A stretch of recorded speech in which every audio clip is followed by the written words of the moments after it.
안녕하세요. 엄마의 세컨드 라이프를 준비하는 엄세라입니다. 저는 3살, 4살 연년생 형제를 키우고 있는 워킹맘입니다.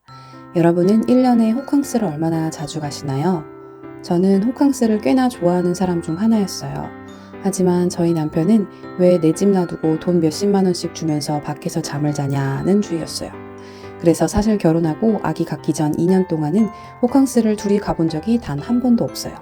차라리 더 멀리 여행을 가면 갔지 집에서 멀지 않은 곳에 수십만 원씩 써가며 잠을 잔다고 하면서 돈 아깝다고 하는데 뭐 또 딱히 틀린 말은 아니라서 저도 막 가자고는 못하겠더라고요. 그래도 부부는 경제 공동체니까요.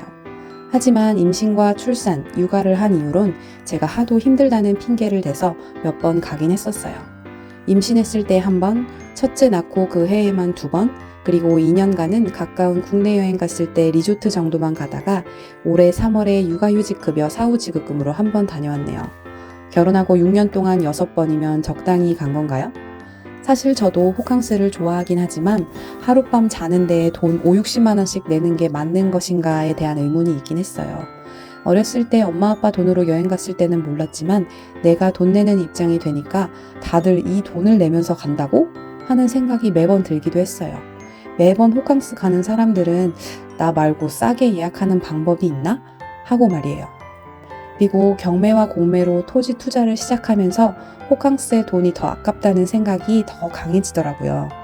지난번에도 말씀드렸다시피 경매 공매 토지를 보다 보면 100만 원대도 많은데 5, 60만 원 호캉스 두어 번 안 가면 토지를 하나 살 수 있는데 어찌 보면 호캉스는 소비 지출이고 토지를 취득하는 건 투자의 개념이잖아요. 제가 최근에 4번째로 낙찰받는 토지도 무려 3필지인데 110만 원짜리였거든요. 사실 지난 추석 연휴가 저희 6주년 결혼기념일이었어요. 첫 아이를 낳고 호캉스에 갔다 온 이후에 계획적인 소비를 위해서 결혼기념일엔 호캉스를 가야겠다 해서 매월 5만 원씩 모으기 시작했습니다. 하지만 막상 토지 투자를 시작하고 나니 이 60만 원을 과연 호캉스에 쓰는 게 맞는 것인가에 대한 가치관에 대한 붕괴가 자꾸 몰려오더라고요. 진짜 딱 하루만 참으면 되는데 이 60만 원이면 토지 조금씩 더 사서 계속 모아가면 더 좋을 텐데 하는 맘이에요. 호캉스냐 토지냐 고민을 하다가 요번 추석 연휴가 길기도 하고 6주년 결혼 기념일이 껴있기도 해서 호텔을 예약했어요. 무료 취소가 되는 것으로요. 가기 전까지 그 설렘을 즐기면서요. 사실 호캉스도 그렇고 여행도 그렇고 가기 전날 밤이 가장 설레잖아요. 남편에겐 비밀로 하고 상황 봐서 얘기해보고 아니면 무료 취소해야지 하고 있다가 결국 취소를 했어요.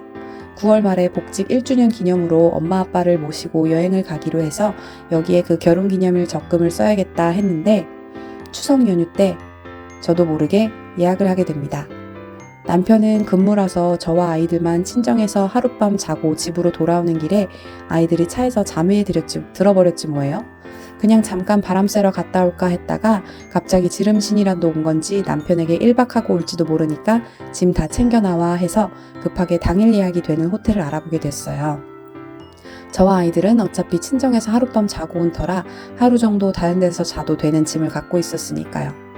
호캉스를 가냐 마느냐에 고민해서 얼마짜리의 호텔을 예약하느냐의 고민이 시작되었어요.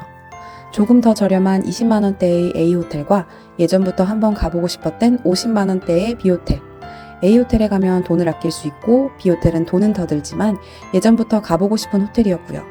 전 오래 고민하는 걸 귀찮아하는 성격이라 한 5분 정도 예약해? 마라? 하다가 결국 50만 원대의 B호텔을 예약했어요.